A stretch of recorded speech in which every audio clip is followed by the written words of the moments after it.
오늘은 시편 91편 1절에서 6절 말씀을 본문으로 성도의 안전보좌이라는 제목을 가지고 말씀을 통해서 은혜를 나누고자 합니다. 본시는 하나님을 섬기는 자들이 누리게 될 안전과 평안에 대하여 노래한 시라는 거예요. 먼저 시인의 본문을 통하여 하나님은 그의 백성을 올무나 연병 파멸로부터 보호하심으로 자신의 피난처요 요새가 되신다는 것을 말하고 있습니다. 그래서 우리는 오늘 여기서 지존자의 은밀한 곳에 거하는 자, 그 지존자라는 칭호에는 자기 백성을 보호하시고 그들을 위해 권능을 베푸시는 자, 감히 대적들이 대항할 엄두를 내지 못하는 자라는 의미가 있다. 또 은밀한 곳이나 문자적으로 휘장 덮개를 의미하여 피난처 보호받는 곳을 가리키고 있다. 그리고 거하라는 표현도 원래는 보좌에 앉아있는 자, 즉 요동하지 않고 안식을 취하 하는 자라는 뜻입니다. 결국 이 구조는 하나님의 강력한 권능과 피난처가 되시는 주, 그리고 자신의 안정을 의탁하는 자라는 뜻을 동시에 포함하고 있다는 것입니다. 그래서 우리가 이러잖아요. 우리는 하나님을 믿기 때문에 병원에 갈 일이 없다. 근데 이것이 맞는 것 같지만 틀린 거예요. 하나님은 일반 은총을 허락하여 주셔서 인간에게 의술을 허락하신 것도 하나님이셔요. 그래서 우리가 이 기도를 하면서 하나님께 맡기면서 또 병원에 가서 치료도 받아야 된다는 것을 말하고 있습니다. 그래서 우리가 잘 아는 그 에두 파골이라는 사람이 있습니다.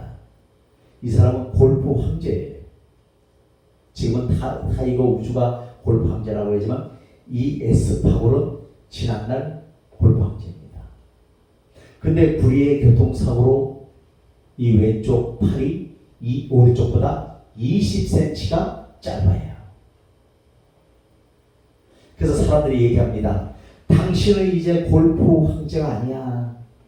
당신은 골프를 못 칠 거야. 하면서 계속 조롱을 합니다. 그럴 때 에스파고는 얘기합니다. 아닙니다. 할 수가 있습니다. 됩니다. 하면서 부단한 노력과 연습으로 말미암아 결국 계속 챔피언에 오르는 그런 쾌거를 이뤘다는 거예요. 그래서 우리가 여기서 알 수 있는 것은 뭐냐면 우리는 어떤 상황이 오면 너무 쉽게 절망을 한다는 거예요.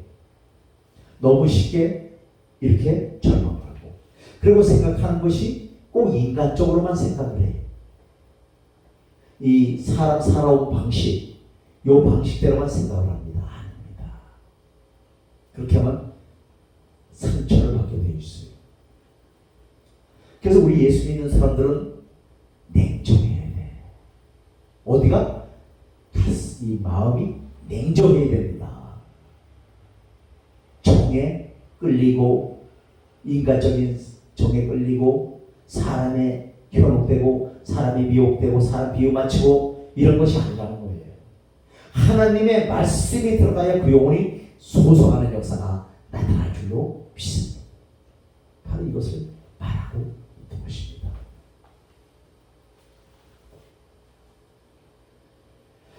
그러면 우리 하나님께서 우리를 어떻게 하신가요? 첫 번째 보니까 성도를 안전하게 하신다.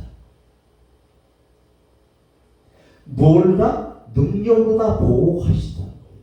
그래서 오늘 1절에 보니까 지존자의 은밀한 곳에 거하는 자는 전능하신 자의 그늘 아래 거하리로다 라고 말씀하고 있습니다. 지존자는 누굽니까? 전능하신 자입니다. 이 전능자는 누구예요? 하나님이시라는 거예요. 전능하신 하나님은 모든 하늘에서 나를 숨기시는 피난처로서의 능력을 갖고 계시며 대적들의 공격을 방어할 수 있는 요새로서의 능력을 갖고 계시는 분입니다. 그분은 다른 사람을 지키는 분이 아니라 나의 피난처요 나의 요새요 나의 의라는 하나님이시라는 것을 기억하시기를 바라겠습니다.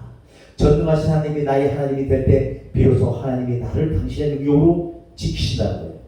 하나님은 영계를 지배하시는데 신명기 3장 24절에 보니까 주 여호와여 주께서 주의 크심과 주의 권능을 주의 종에게 나타내시기를 시작하셨사오니 천지간에 어떤 신이 너희 주께서 행하신 일을 행할 수 있으리까 라고 말하고 있습니다. 여러분, 그래서 오늘 그 본문에 보니까 이 지존자의 은밀한 곳은 어디를 얘기하고 있냐면 우리가 아는 지성소를 말하고 있습니다. 그러면 지성소가 어딜까요?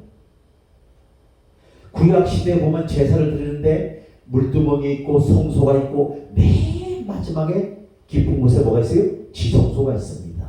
그곳에서는 1년에 한 번씩 대제사장이 들어가서 이 임종대, 이인자, 김성수 이 죄를 사하는 거예요. 그래서 그곳에 들어가서 살아나오지 못하는 경우도 있다는 겁니다. 그러면 지금의 현 시대의 지성소는 어딜까요? 내 마음 깊은 곳이라는 거예요. 이곳에 하나 지존자께서 은밀하게 거하고 계시다는 거예요. 그게 바로 누굽니까? 성령 하나님이 저를 삼고 와 계시잖아요. 나의 지성소에 들어와 계시다는 거예요.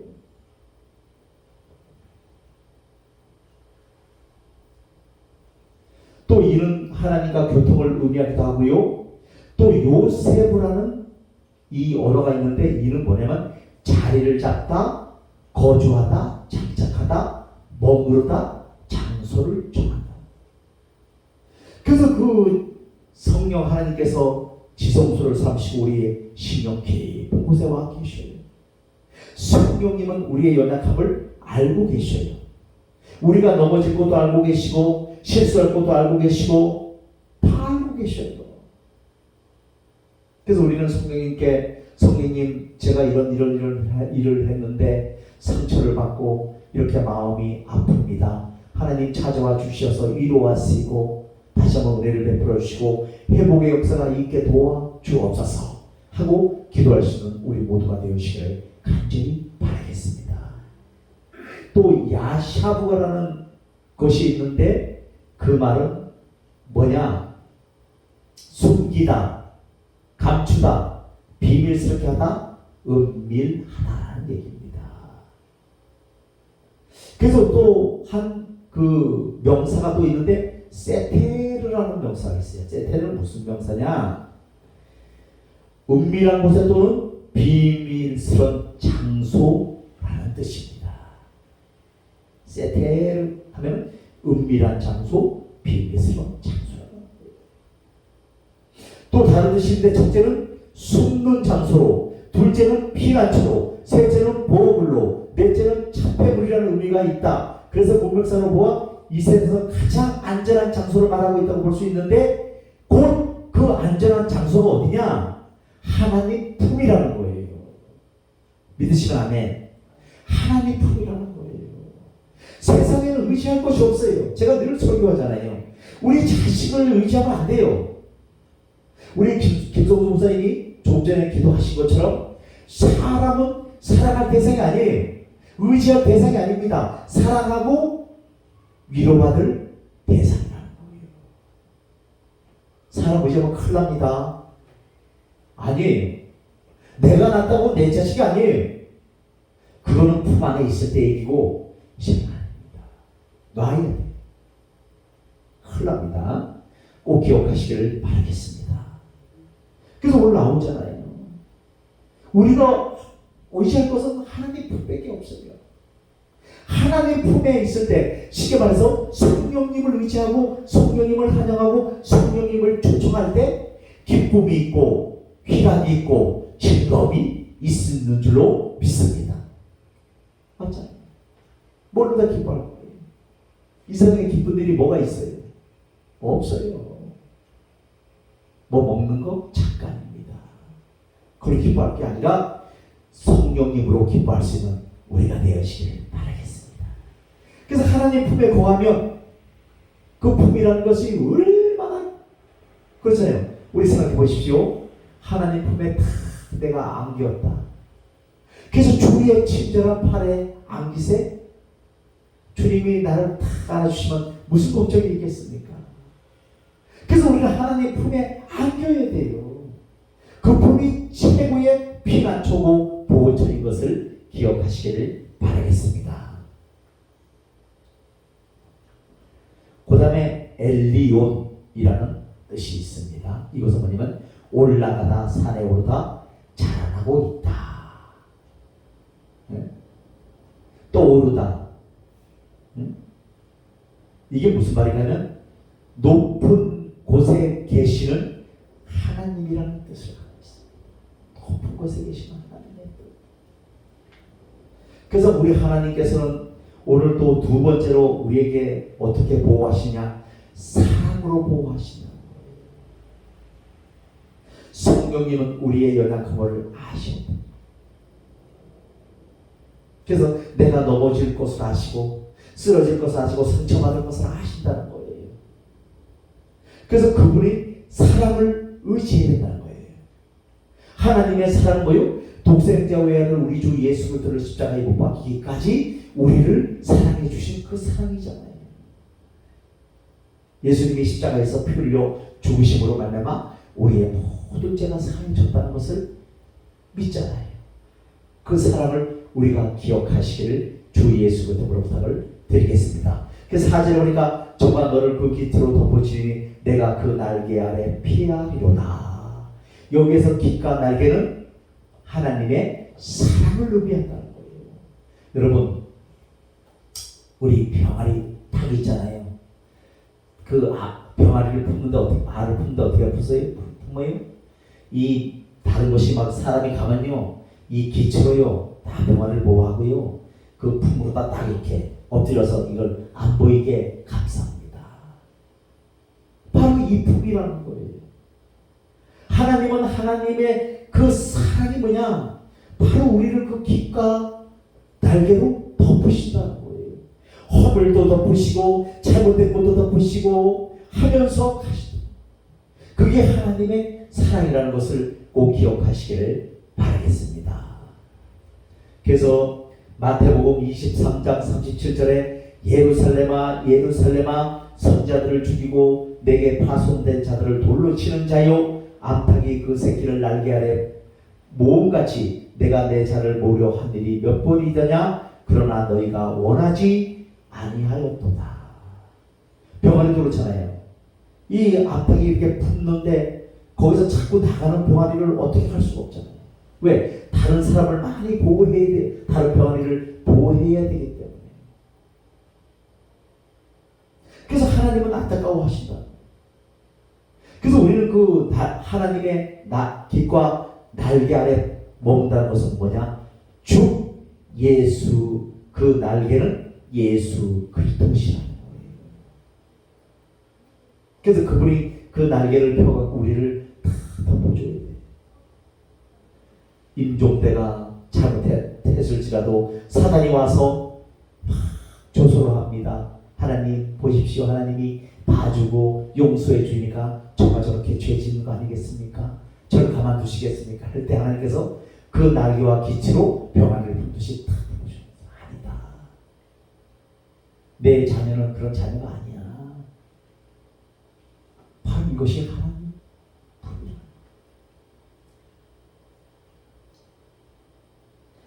세 번째는 진실함으로 보호하신다고요. 진실함으로. 그래서 우리가 진실해야 돼요. 그의 진실함은 방패와 손방패가 되나니 하고 4절에 말하고 있습니다. 하나님의 진실함이 우리의 인간의 방패가 된다 함입니다. 하나님의 진실의 방패가 된다 함은 하나님의 약속의 진실성을 뜻한다는 거예요.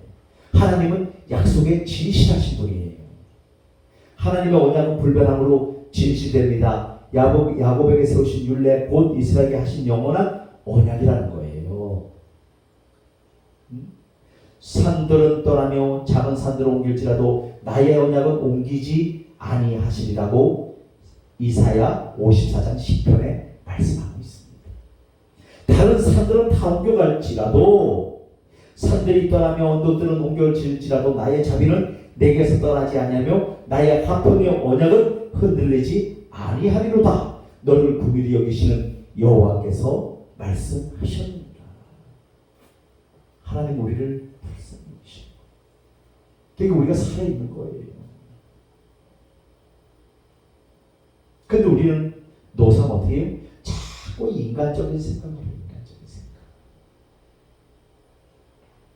언약의 정점은 예수 그리스도의 십자가라는 거예요.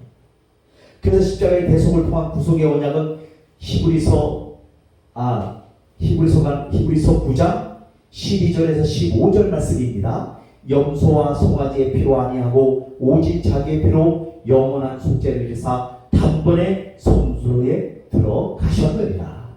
염소와 항소의 피와 및 암송아지의 죄를 부정한 자에게 뿌려 그 육체를 정결하게 하여 거룩하게 하거든 하물며 영원하신 성령으로 말미암아 흠없는 자기를 하나님께 드린 그리스도의 피가 어찌 너희 양심을 죽은 행실에서 깨끗하게 하고 살아계신 하나님을 섬기지 하지 못하겠느냐. 이로 말미암아 그는 새 언약의 중보자시니 이는 첫 언약 때에 범한 죄에서 속량하라고 주구사 부르심을 입은 자로 하여금 영원한 기업의 약속을 얻게 하려 하시리라고 말씀하고 있습니다.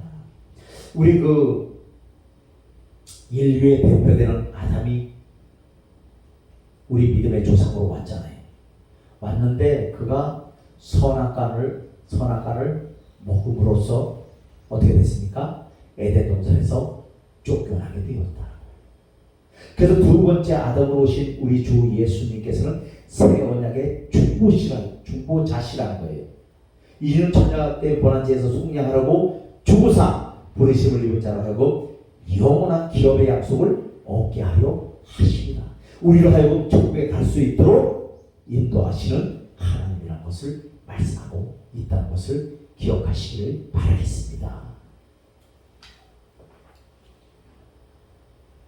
또 우리 하나님께서는 모든 위험으로부터의 보호입니다. 우리가 저번에 이렇게 차 이렇게 부딪힘이 있었습니다만 그래도 한 사람도 안 다쳤잖아요. 좀 미끄러지면서 뒤차가 오면서 이렇게 박은 건 있지만 미끄러지면서 그렇게 사람 다치지 않았잖아요. 얼마나 감사해요. 이렇게 하나님께서 모든 위험으로부터 우리를 보호하신다는 거예요. 이는 저가 너를 새 사냥꾼의 올부에서 극한 연병에서 건지실 것이미로다 라고 말하고 있습니다.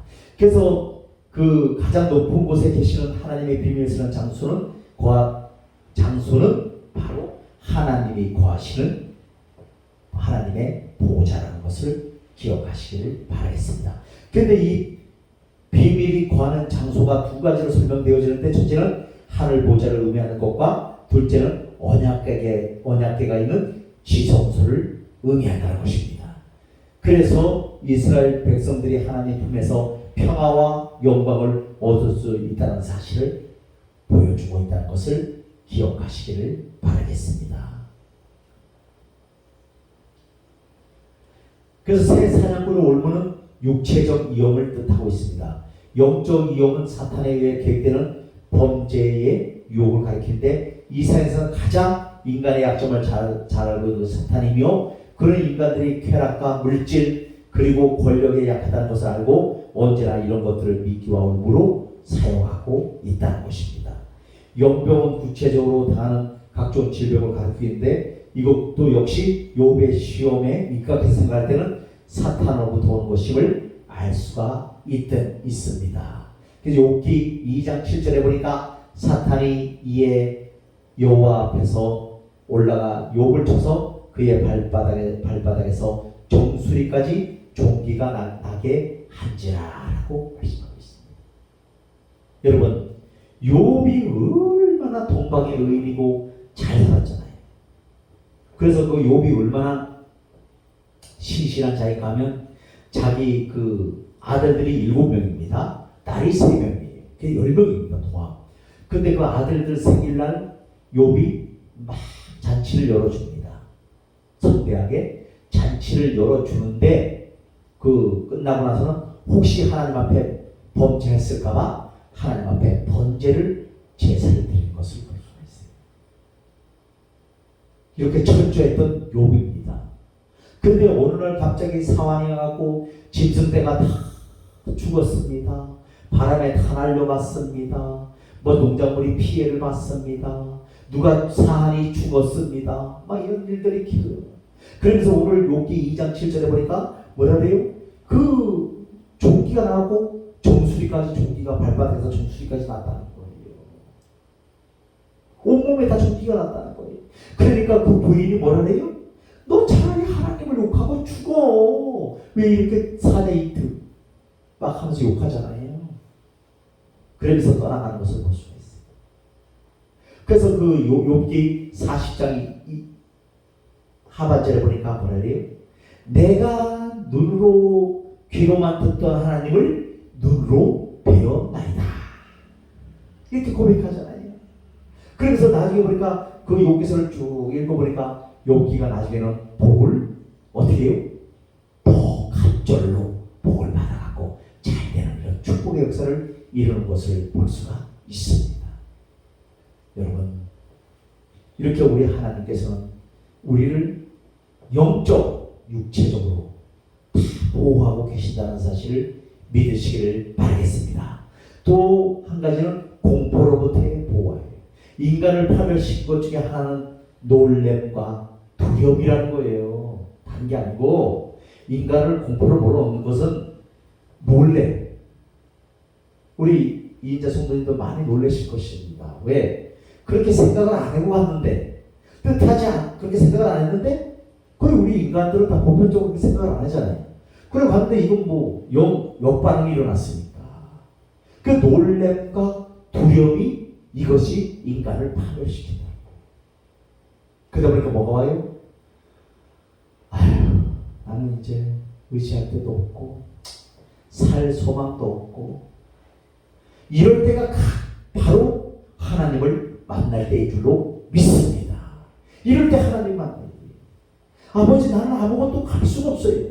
주님의 도움만 필요하고 성령의 능력만 필요하고 하나님의 도우심만 필요하고 하나님의 품만 필요합니다 하고 기도하시기를 바라겠습니다. 그래서 이러한 영적, 육체적 위험에서 하나님은 말씀과 의리의 날개 아래 성도들을 모으심으로써 우리를 보호하신다는 말씀입니다. 또 사고의 공포, 질병의 공포, 실패의 공포, 기근의 공포, 전쟁의 공포, 그리고 가장 심각한 죽음의 공포에 둘러싸여 있다는 것입니다. 이런 모든 공포는 죄에서 오는 것으로 이 공포로부터 해방은 곧 죄의 사함을 받음으로 이루어진다는 거예요.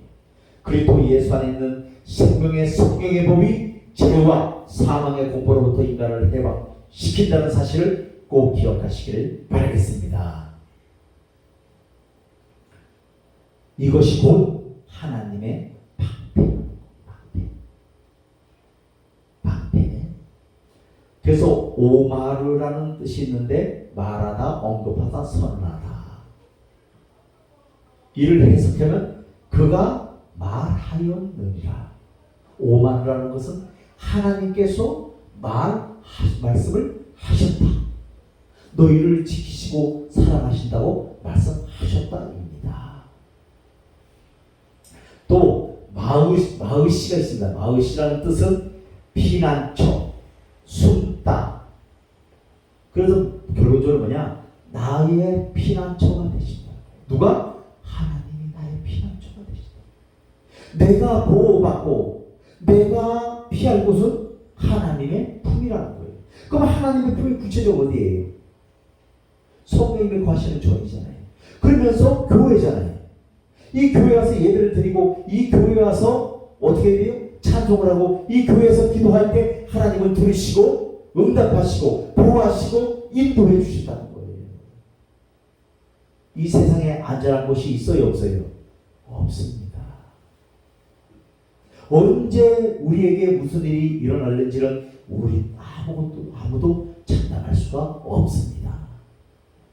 그래서 우리가 받을 수 있는 조건이 있는데 첫 번째는 하나님을 신뢰하는 자가 보호받을 수 있다는 거예요.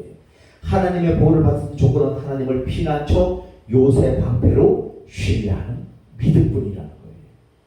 하나님의 보호를 나의 안전으로 만드는 길은 오직 믿음으로 신뢰하는 일입니다. 믿음만이 하나님의 것을 내 것으로 할 수 있다는 것입니다.